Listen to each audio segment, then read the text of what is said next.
أعوذ بالله من الشيطان الرجيم.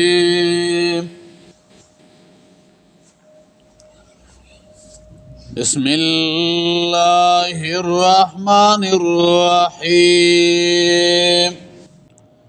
قالوا ولغي أجئتنا آيتا راتك لدي مونتا لنعبد الله چمون عبادت کود الله لنعبد الله وحده چمونگا عبادت کلو دیو الله ونظر او فریق دو ما کانا یعبدو آباؤنا اغسو چی عبادت بکولو پلارانو زمونگا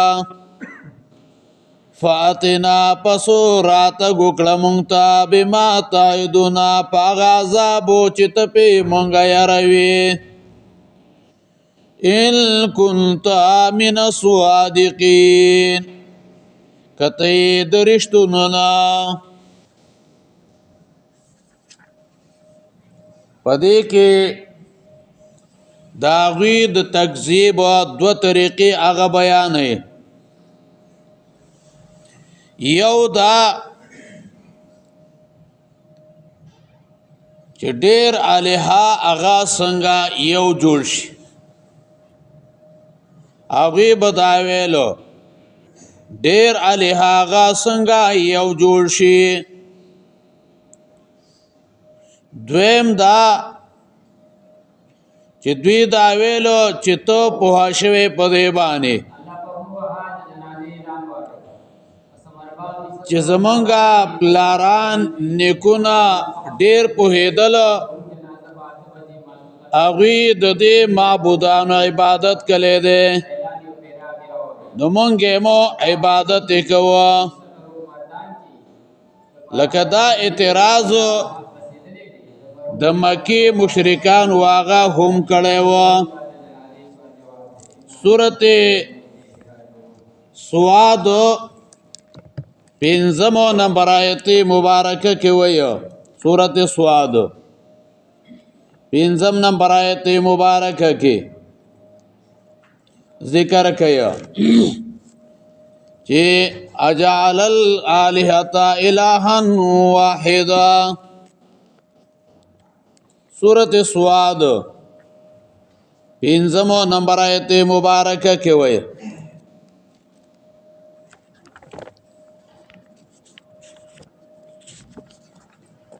سورت سواد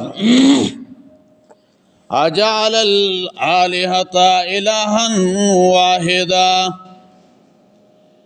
آیا جوړوي د ډیرو مددګارانو نه الها واحدا مددګار یو. ان هذا لشیء عجاب، یقینا دا خامخا یو شی عجیب ده چې ډیر الهو نه یو اله هغه جوړی. قالو ویلاغوی اجیتنا تارات کړه دې مونږ ته لنعبد الله وحده چې مونږه عبادت کو دی والله.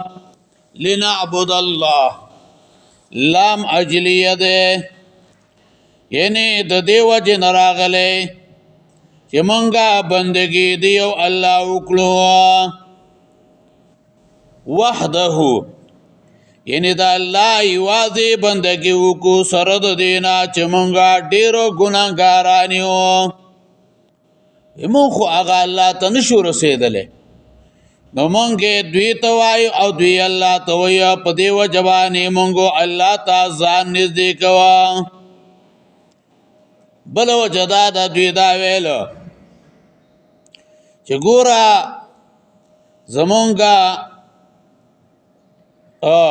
زمونږه عبادتونه زمونږه د ګناهونو سره نه قبلیږي، خدا باباګان راولګیږي الله ته وایي نو بیا زمونږ عبادتونه هغه قبول شي. ونظر فریق دو ما کان یعبدو آباؤنا هغه څوک چې عبادت به کولو پلارانو زمونږه فاتنا راتګو که مونږ ته بما تعدنا په هغه عذاب چې ته پې مونږه یاروې یعنې که ته وایې چې عذاب به راشي نو ګوره دا دومره بېادبه خلکو دوی ویې لاس د خلاص بسو عذاب هغه راوله او بیا علما وایي چې ګوره د دوی زړونه هغه سخو ځکه د الله عذاب ته بډې وهلې چې د الله عذاب دې راشي بما تعدنا دلته دا په معنی د وعید باندې یعنی يرول که هود علیه السلام ورته ویلي افلا تتقون آیا تاسو د الله نه یریږئ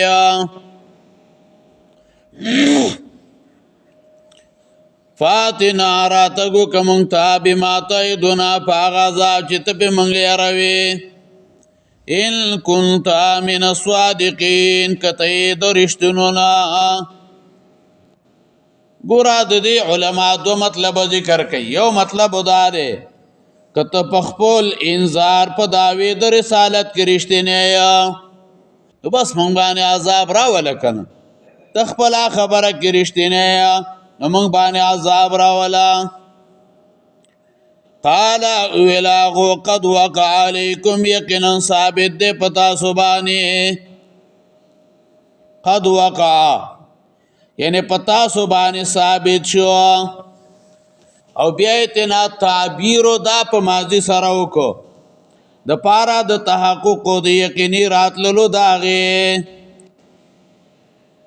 د دې مطلب دا دی لکه ته به وایې چې دا عذاب واقع شوی دی داسې یقین د پاره یې ویله وقعه کې اشاره ده چې دا عذاب په تاسو باندې حتمي فیصله ده چې نه به لرې کېږي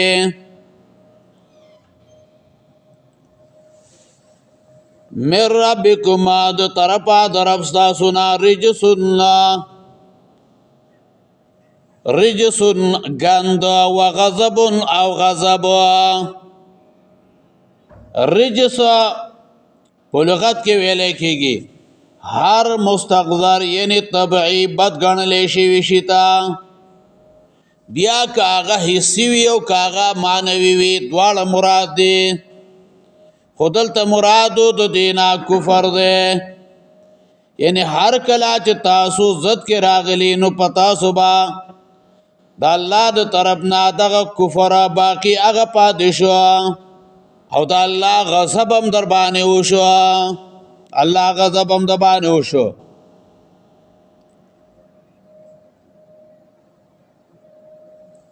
اتجادلوننی فی اسماء آیا تاسو جګړه کوي زما سره په نومونو کې سمیتموها چې تاسو یې ښودلې هغې لره انتم تاسو اباؤکم استاسو پلارانو ما نزل الله بیا من سلطان نه دی الله را لېږلی په هغې باندې څه دلیل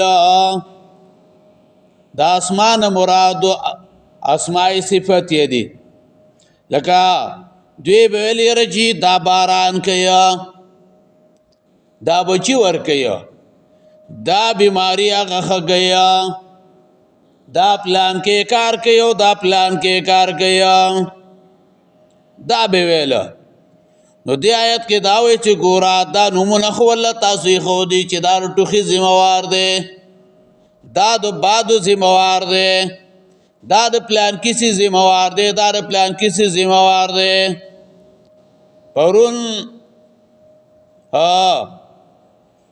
نو ابل ورځې یو ځای کې یو کس ځان ته تاره اچولی ورته یې دا لرې که وینا دا له پلان کې دمکلی دی او په دې باندې تبه تړلی ده ما ورته ویل تا قرآن کې نه دی ویلي چې ومن شر النفاثات فی العقد د شر د پکو کوونکو نه په غوټو کې دا کار دا خو ناروا دی دا کار هغه ټیک نه دی وی نه دا مال پلان کې مولا کلی دی ما دا مولا په دین کې دلیل دی که قرآن او سنتو دا په دین کې دلیل دی، دا نه چې بس مولا ویل دي. مولا خو مال په دین کې دلیل نه دی. د مولا خبره به شیخ طیب صاحب وایي د مولا خبره به په دین باندې تللی شي که د دین برابر وه فبها، نو ټیک ده.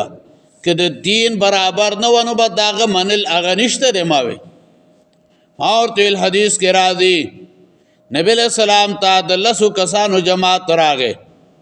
کتاب التوحید کې دا حدیث تا او ترغیب و ترهیب د امام منذری کې مشتا. 10 کسانو جماعت نبی علیہ السلام ته راغی. یو کس هغه تارا چولیو. نبی علیہ السلام ورسره هغې پورې بیعت نه کا او ستړي مشي ورسره نه کول چې څو پورې هغه تار او 9 کسانو سره بیعت هم وکړو ستړي مشي هم وکړو چې بل تار لرې کړو نو هلې ورسره بیا ستړي مشي وکړه. دا الله پیغمبر ما یې داسې کړي دي. بلو حدیث کې راځي یو سړي تار اچولی. نبی علیہ السلام ورته ویل دا سره پاره اچولي. هغه وی دا زما پر 61 کې اورک دی چې هغې تواهی نه وای. دا د هغې سره ښه کېږي. نبی علیہ السلام فرمایل فإنه لا تزيد الا وهنا، دې سره بیماري نور هم زیاتې کېږي. ډېر سخت شو. بلکې بیا زرالم تا سره وایي زه ستړی مشي هم نه کوم. بس ټیک ده. بیا هغه تار لرې کتې وایي ګورې دا ذمهواري به کې چې ګورې په ما ته به رانشي. ما مال ټیک ده ټیک ده. بیا مې ویل ما پلانکې مړو د هغه جنازه مې کړې، پلانکې مړ دی د هغه مې کړله. مې ته د هغې نه سولینې که مړ شم ستا جنازه مو که مالس کمې زیاتې مې په طبیعت کې نه راځي. هېڅ خبره نه ده. ما یې دا شی لرې که ما که په دې عقیده باندې لاړې نه همیشه دپاره جهنمي وایي. او حدیث کې راځي چا چې ځان ته یو څیز ځوړن کړ دی د الله د ذمهوارۍ نه ووته دغه څیز ته حواله شي.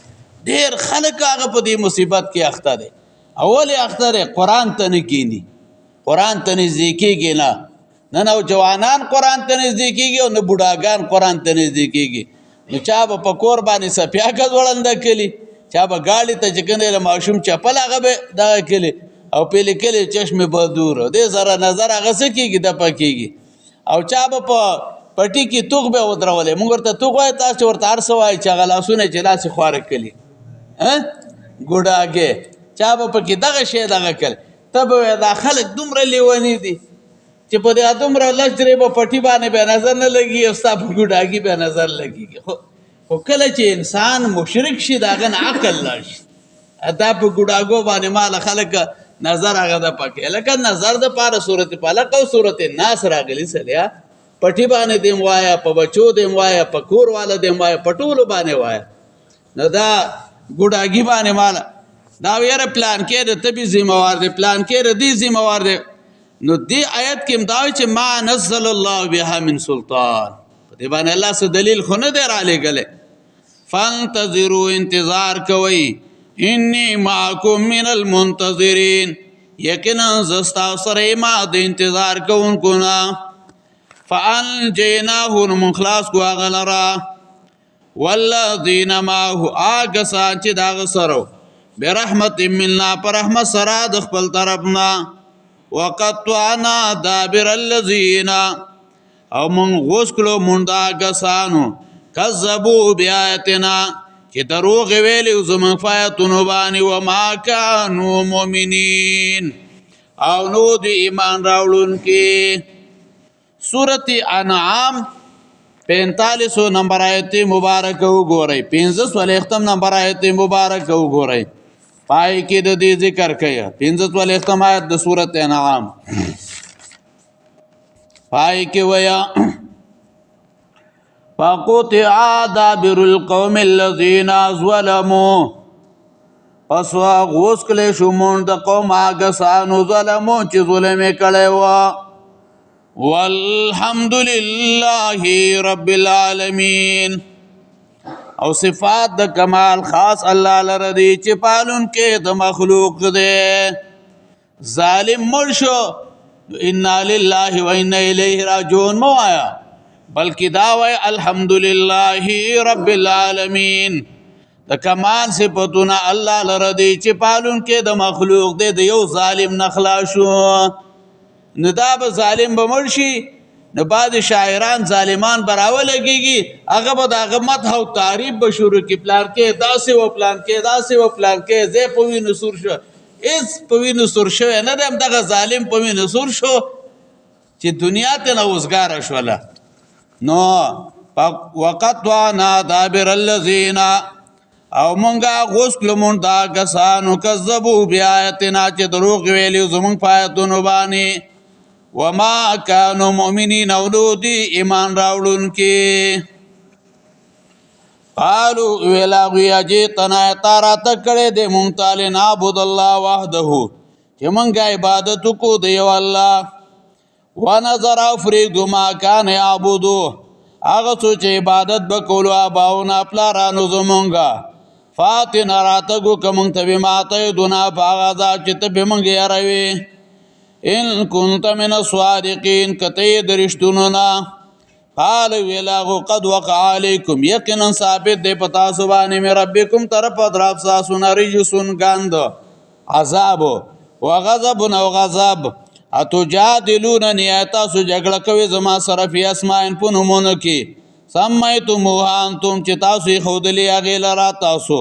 وآباؤکم، او ستاسو پلارانو ما نزل الله بها من سلطان، نه دی الله رالیږلی په هغې باندې څه دلیل. فانتظروا، انتظار کوئ. انی معکم من المنتظرین، یقینا زه ستاسو سره یم د انتظار کوونکو نه. فانجیناه، نو موږ خلاص کړو هغه لره، والذین معه، کسان چې د هغه سره برحمت منا، په رحمت سره د خپل طرف نه. وقطعنا، غوڅ کړو موږ، او موږ غوڅ کړو دابر الذین، مونږ دا کسانو کذبوا بآیاتنا چې دروغ ویلي وو زموږ په آیتونو باندې. وما كانوا مؤمنین، او نو د ایمان راوړونکي. اللهم قونا في رضاك واجرنا من خزي الدنيا وعذاب الاخره. الله زموږ